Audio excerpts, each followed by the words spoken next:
여러분의 휴대폰 요금 고지서를 한번 보시기 바랍니다. 매달 5만원, 7만원, 어떤 분들은 10만원 넘게 내고 계실 겁니다. 30년 동안 SK텔레콤, KT, LGU+, 이 세 회사가 한국 하늘을 독점해왔거든요. 욕하면서도 어쩔 수 없이 써야 했던 우리의 현실이었습니다. 그런데 2025년 12월 일론 머스크의 스타링크가 한국에 상륙했습니다. 지금 이 순간 우리 머리 위에는 16,000개가 넘는 인공위성이 떠 있고, 이 위성들이 기지국 없이 스마트폰과 직접 연결되는 시대가 열렸습니다. 30년 철옹성이 어떻게 무너지고 있는지, 그리고 이것이 우리에게 어떤 의미인지 파헤쳐 보겠습니다.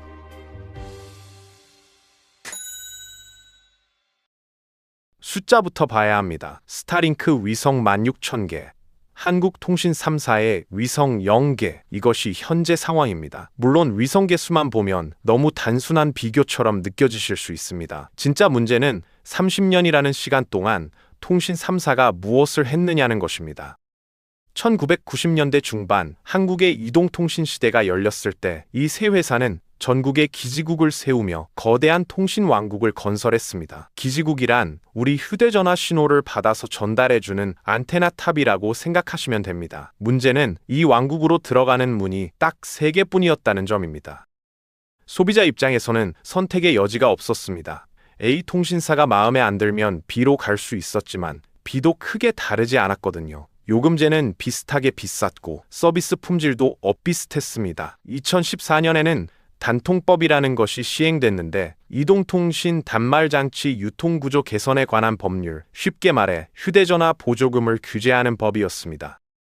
당시 방송통신위원회 관계자가 뭐라고 했는지 아십니까? 시간이 지나면 통신사 수익이 남으니까 틀림없이 요금을 내릴 거라고 했습니다. 이 발언은 10년이 지난 지금 인터넷에서 밈으로 돌아다니며 조롱받고 있습니다. 요금은 내리지 않았습니다. 결국 단통법은 2024년 12월 국회를 통과해서 2025년 7월 22일부터 폐지됩니다. 10년간 소비자 요금 인하 효과가 전혀 없었다는 것이 공식적으로 인정된 셈입니다. 일본과 비교하면 더 충격적입니다. 일본의 라쿠텐 모바일은 무제한 요금제를 월 약 29,500원에 제공합니다. 한국의 무제한 요금제는 최소 75,000원 이상이거든요. 일본의 절반도 안 되는 가격입니다. 2024년 기준 한국인 1인당 월 통신비는 56,279원으로 10년간 오히려 20%나 올랐습니다. 5G 시대가 열리면서 불만은 더 커졌습니다. 통신 3사는 세계 최초 5G 상용화를 대대적으로 홍보했는데 현실은 달랐습니다. 건물 안에 들어가면 대리브지가 끊기고 지하철에서는 낫지로 자동 전환됐거든요. 소비자들은 5G 요금을 내면서 4G 서비스를 받는 경험을 했습니다. 이것이 30년간 이어져 온 한국 통신시장의 민낯입니다. 세 개의 거대 기업이 시장을 나눠 갖고 소비자는 그 안에서 선택지 없이 서비스를 이용해야 했습니다. 통 3사는 이 구조가 영원할 것이라고 믿었고, 땅 위에 촘촘히 세운 기지국이 자신들의 왕국을 영원히 지켜줄 것이라고 확신했습니다. 하늘을 보지 않았습니다. 정확히 말하면 하늘에서 무슨 일이 벌어지고 있는지 관심조차 두지 않았던 것입니다. 스타링크가 한국 시장 진출을 준비한다는 소식이 처음 전해졌을 때 통신업계의 반응은 냉담했습니다. 어떤 관계자는 이렇게 말했죠. 비싼 안테나 장비를 사서 설치해야 하는데 그걸 누가 쓰겠냐고요. 당시 스타링크 서비스를 이용하려면 50만 원이 넘는 수신 장비를 구입해야 했습니다. 이 장비는 작은 접시 안테나 모양이라서 흔히 접시라고 불렸고 월 사용료도 10만 원 이상이었습니다. 속도도 기존 유선 인터넷보다 느렸고 달리는 차 안에서는 신호가 끊기기 일쑤였습니다. 통신 3사 입장에서 보면 경쟁 상대로 볼 이유가 없었던 겁니다. 그들의 논리는 이랬습니다. 한국은 세계에서 가장 촘촘한 통신 인프라를 가진 나라라고요. OECD 통계에 따르면 한국의 인구 10만 명당 5G 기지국 수는 593개로 세계 1위입니다. 2위인 리투아니아의 263개와도 큰 격차를 보입니다. 전국 어디서든 LTE와 5G가 터지고 산골 마을에도 기지국이 있습니다. 이런 나라에서 굳이 비싸고 불편한 위성 인터넷을 쓸 이유가 없다는 게 그들의 주장이었습니다. 틀린 말은 아니었습니다. 2020년 시점에서 스타링크는 분명히 한계가 있었거든요. 하지만 통신사들이 놓친 것이 있었습니다. 바로 기술의 발전 속도입니다. 머스크는 2019년부터 매달 수십 개의 위성을 쏘아 올리기 시작했습니다. 2020년에는 1000개를 넘었고 2023년에는 5000개를 돌파했습니다. 위성이 많아질수록 서비스 품질은 좋아졌고 속도가 빨라지고 끊김이 줄었습니다. 가격도 내려가기 시작했습니다. 더 중요한 변화는 따로 있었습니다. 머스크는 처음부터 접시 안테나를 영원히 쓸 생각이 없었던 것입니다. 그것은 과도기적 장비였을 뿐이고 그의 진짜 목표는 스마트폰과 위성을 직접 연결하는 것이었습니다. 이 기술의 이름은 다이렉트 투 셀입니다. 영어로 다이렉트 투 셀, 직접 연결이라는 뜻입니다. 2024년 스페이스X는 미국 통신사 T-모바일과 손잡고 다이렉트 투 셀 서비스 테스트에 성공했습니다. 일반 스마트폰으로 위성에 직접 문자를 보내고 통화까지 가능해진 것입니다. 접시 안테나가 필요 없고 별도의 장비 설치도 필요 없습니다. 그냥 주머니에서 폰을 꺼내면 되는 겁니다. 통신 3사가 비웃던 스타링크가 완전히 다른 모습으로 돌아온 순간이었습니다. 다이렉트 투 셀이 정확히 무엇인지 이해할 필요가 있습니다. 이 기술은 우리가 알던 통신의 기본 구조를 완전히 뒤집어 놓기 때문입니다. 지금까지 휴대전화는 이렇게 작동했습니다. 우리가 전화를 걸면 그 신호는 가장 가까운 기지국으로 갑니다. 기지국은 그 신호를 유선을 통해 상대방 근처의 기지국으로 보내고 그 기지국이 상대방의 휴대전화로 신호를 전달합니다. 이 과정에서 기지국은 절대적으로 필요한 존재였습니다. 기지국 없이는 통화도 문자도 인터넷도 불가능했거든요. 통신 3사의 힘은 바로 여기서 나왔습니다. 전국에 기지국을 세우려면 천문학적인 비용이 들고 한국에만 수십만 개의 기지국이 있습니다. 이것을 새로 구축하려면 수십조 원이 필요하기 때문에 새로운 경쟁자가 나타나기 어려웠던 것입니다. 기지국이라는 물리적 장벽이 통신 3사의 성벽 역할을 했습니다. 다이렉트 투 셀은 이 성벽을 무력화시킵니다. 휴대전화가 기지국을 거치지 않고 직접 위성과 통신하기 때문입니다. 쉽게 말해 하늘에 떠 있는 위성이 곧 기지국 역할을 하는 것이고 땅 위에 기지국이 필요 없어지는 것입니다. 2025년 6월 스페이스X는 다이렉트 투 셀 1세대 위성군 약 400기를 완성했습니다. 글로벌 커버리지를 위한 최소 네트워크가 갖춰진 것입니다. 같은 해 4월에는 일본의 2위 이동통신사인 KDDI가 아시아 최초로 다이렉트 투 셀 상용 서비스를 시작했습니다. 안드로이드와 아이폰을 포함한 약 50종의 스마트폰에서 문자 메시지 송수신, GPS 위치 공유, 재난 경보 수신이 가능해졌습니다. 이 기술의 위력은 재난 상황에서 증명됐는데 2024년 미국에서 허리케인이 덮친 지역에서 서비스 첫날 27만 대의 휴대전화가 스타링크 다이렉트 투 셀에 연결됐습니다. 허리케인은 미국에서 발생하는 대형 태풍인데 지상 기지국이 모두 파괴된 상황에서도 통신이 가능했던 것입니다. 하늘만 보이면 어디서든 연결됩니다. 이것이 현실이 되면 어떤 일이 벌어질까요? 사막 한가운데서도 전화가 되고 태평양 위 비행기 안에서도 인터넷이 됩니다. 히말라야 산꼭대기에서도 영상통화가 가능해지는 것입니다. 이것은 편리함의 혁명이고 동시에 땅 위에 기지국을 세워 돈을 벌어온 통신사들에게는 생존의 위협입니다. 통신 3사에게 해외 로밍은 황금알을 낳는 거위였습니다. 해외여행을 가본 사람이라면 알 것입니다. 공항에 내리면 어김없이 문자가 오죠. 로밍 서비스에 자동으로 가입됐다는 안내입니다. 하루에 10,000원에서 15,000원, 일주일 여행이면 70,000원에서 100,000원 넘게 나갑니다. 왜 이렇게 비쌀까요? 로밍의 구조 때문입니다. 로밍이란 해외에서 내 휴대전화를 그대로 사용할 수 있게 해주는 서비스인데 우리가 해외에서 전화나 인터넷을 쓰면 현지 통신사의 기지국을 빌려 쓰는 것입니다. 우리 통신사는 현지 통신사의 사용료를 내고 거기에 마진을 붙여서 우리에게 청구합니다. 중간 단계가 많으니 비용이 올라갈 수밖에 없었습니다. 대안이 없었던 건 아닙니다. 포켓 와이파이를 빌리거나 현지 유심을 사는 방법이 있었습니다. 포켓 와이파이는 휴대용 인터넷 공유기이고 유심은 휴대전화에 들어가는 작은 칩입니다. 하지만 포켓 와이파이는 들고 다녀야 하는 불편함이 있었고 현지 유심은 전화번호가 바뀌는 문제가 있었습니다. 결국 많은 사람들이 비싸더라도 로밍 서비스를 선택했고 통 3사는 이 구조에서 안정적인 수익을 올렸습니다. 정확한 수치는 공개되지 않지만 업계에서는 로밍 매출이 수천억 원 규모로 추정하고 있습니다. 다이렉트 투셀은 이 구조를 완전히 무너뜨립니다. 스타링크 서비스에 가입되어 있다면 파리에 가든 뉴욕에 가든 도쿄에 가든 똑같이 내 폰이 터집니다. 현지 통신사의 기지국을 빌릴 필요가 없거든요. 하늘에 떠 있는 스타링크 위성이 전 세계를 커버하기 때문입니다. 이것은 로밍 서비스 자체를 무의미하게 만듭니다. 굳이 하루에 1만 원씩 내면서 로밍을 쓸 이유가 없어지는 것이고 스타링크 월정액에 이미 전 세계 커버리지가 포함되어 있으니까요. 공항에 내리자마자 로밍 문자를 받던 시대가 끝나가고 있습니다.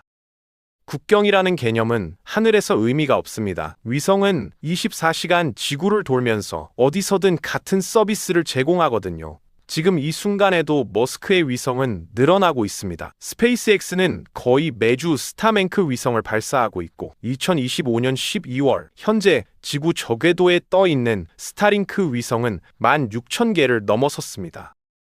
저궤도란 지구 표면에서 약 200km에서 2000km 사이의 높이를 말하는데 일반 통신 위성보다 훨씬 낮은 곳이어서 신호 지연이 적고 속도가 빠릅니다. 머스크의 최종 목표는 42,000개입니다. 한국통신 3사의 자체 위성은 몇 개일까요? 0개입니다. 단 하나도 없습니다. 이것이 현실입니다. 하늘에서 벌어지는 경쟁에서 한국은 출발선에도 서지 못했습니다. 물론 이제라도 위성을 개발하겠다는 움직임은 있습니다. 정부는 2030년까지 3,200억 원을 투자해 저궤도 위성 14기를 발사하겠다고 발표했습니다. 하지만 현실적으로 이 격차를 메우기는 거의 불가능합니다. 위성 통신망을 구축하려면 세 가지가 필요한데 위성, 발사체, 지상 인프라입니다. 머스크는 이 세 가지를 모두 가지고 있습니다. 스타링크 위성을 직접 만들고 펠컨과 스타쉽이라는 로켓으로 직접 쏘아 올리고 전 세계의 지상국을 운영합니다. 한 회사가 처음부터 끝까지 모든 것을 직접 해결하는 구조입니다. 한국은 어떨까요? 위성 제작 기술은 있지만 대량 생산 체계가 없습니다. 발사체는 누리호가 있지만 아직 상업 발사 단계에는 이르지 못했습니다. 스페이스X가 한 번에 수십 개의 위성을 실어 나르는 동안 한국은 위성 한두 개 발사에도 국가적 행사를 치러야 합니다. 전문가들은 한국이 지금 시작해도 스타링크 수준의 위성망을 갖추려면 10년 이상 걸릴 것이라고 말합니다. 그 사이에 머스크는 4만 개의 위성을 완성할 것이고 격차는 좁혀지는 것이 아니라 오히려 더 벌어지고 있습니다. 통신 3사도 이 현실을 모르지 않습니다. 그래서 그들이 선택한 길은 자체 개발이 아니었습니다. 그들은 다른 방법을 찾았는데 바로 스타링크와 손을 잡는 것이었습니다. 2025년 12월 4일 스타링크가 한국에서 공식 서비스를 시작했습니다. 같은 날 SK텔레콤과 KT가 스타링크 공식 파트너로 서비스 출시를 발표했습니다. 가정용 요금제는 월 87,000원이고 데이터는 무제한입니다. 장비인 스탠더드 키트 가격은 55만 원인데 서울 지역은 첫날부터 수요가 몰려 보증금을 내고 대기 명단에 올라야 하는 상황이 벌어졌습니다. 표면적으로는 협력입니다. 하지만 속을 들여다보면 이것은 항복에 가깝습니다. 30년간 통신 3사의 비즈니스 모델은 이랬습니다. 기지국이라는 인프라를 소유하고 그 인프라를 통해 서비스를 제공하고 사용료를 받았습니다. 넷플릭스나 유튜브 같은 콘텐츠 기업이 자신들의 망을 사용하면 망 사용료를 청구했고 인프라를 가진 자가 돈을 버는 구조였습니다. 쉽게 말해 통신사들은 통신망이라는 땅을 가진 지주였던 것입니다. 스타링크 재판매는 이 구조를 완전히 뒤집습니다. 이제 통신사들은 머스크의 위성망을 빌려서 서비스를 제공하고 인프라를 소유한 쪽이 스타링크로 바뀌는 것입니다. 통신사들은 중간에서 서비스를 받아 다시 파는 재판매상이 됩니다. 비유하자면 이렇습니다. 예전에는 넷플릭스에게 우리 망 쓰려면 돈 내라고 큰 소리치던 지주였는데 이제는 머스크에게 위성 좀 쓰게 해달라고 월세를 내는 세입자가 되는 것입니다. 지주에서 소장농으로 신분이 바뀌는 셈입니다. 소장농이란 옛날에 남의 땅을 빌려서 농사짓고 수확물의 일부를 땅 주인에게 바치던 사람을 말합니다. 물론 통신사들도 할 말은 있을 것입니다. 현실적인 선택이었다고 말할 수 있습니다. 위성 기술 격차가 10년 이상 벌어진 상황에서 직접 개발은 불가능에 가깝거든요. 그렇다고 위성통신 시장을 완전히 포기할 수도 없고 차선책으로 재판매라도 해야 시장에서 살아남을 수 있다는 논리입니다.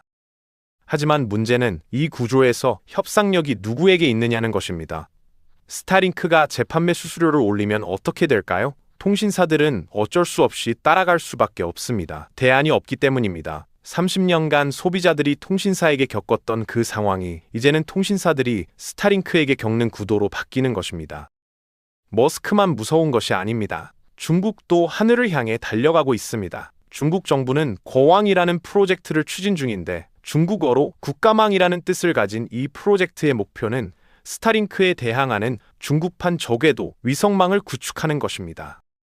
2025년 11월 기준으로 이미 104기의 위성이 궤도에 진입했고 최종 목표는 2015년까지 13,000개입니다. 또 다른 프로젝트도 있습니다. 천범이라는 이름의 민간 위성통신 사업인데 중국어로 1000개의 도시라는 뜻입니다.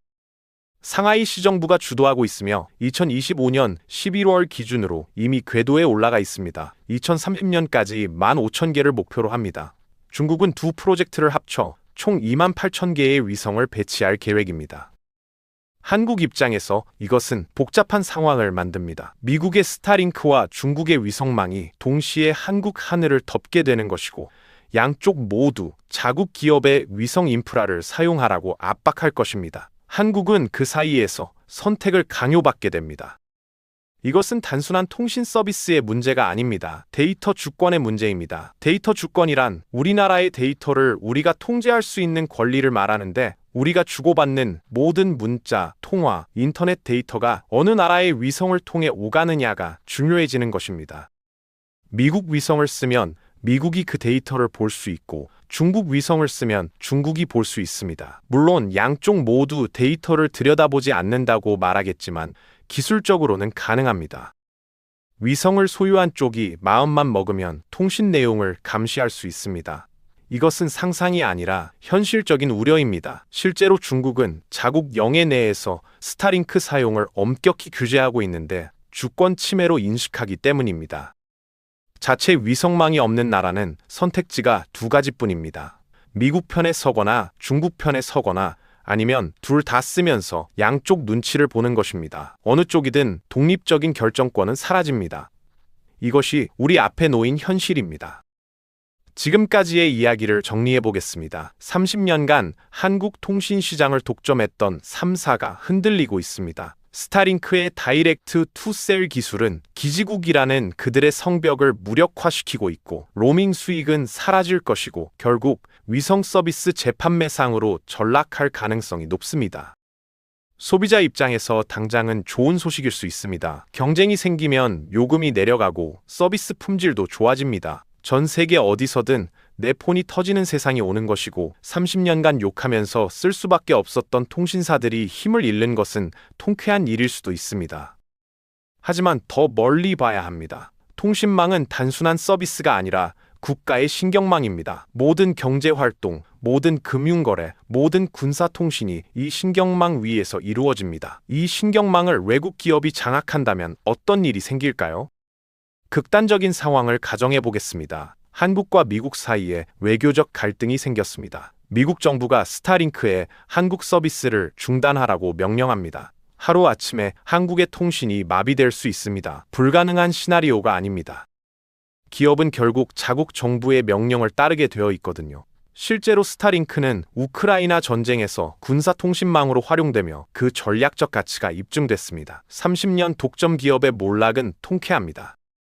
하지만 그 폐허 위에 세워질 깃발이 무엇인지 생각해야 합니다. 태극기일까요? 성조기일까요? 아니면 오성홍기일까요? 이것이 우리가 마주한 서늘한 현실입니다. 편리함에는 대가가 있고 그 대가가 통신 주권의 상실이라면 우리는 신중하게 판단해야 합니다.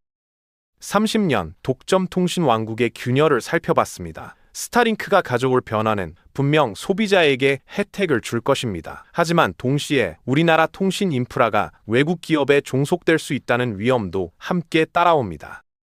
한국의 입장에서 이것은 단순히 통신비가 싸지느냐의 문제가 아니라 국가 안보와 데이터 주권이 걸린 문제입니다. 밉지만 국내 기업을 키워야 할까요? 아니면 혁신을 받아들이고 새로운 질서에 적응해야 할까요? 정답은 없습니다. 다만 우리 모두가 함께 고민해야 할 숙제입니다.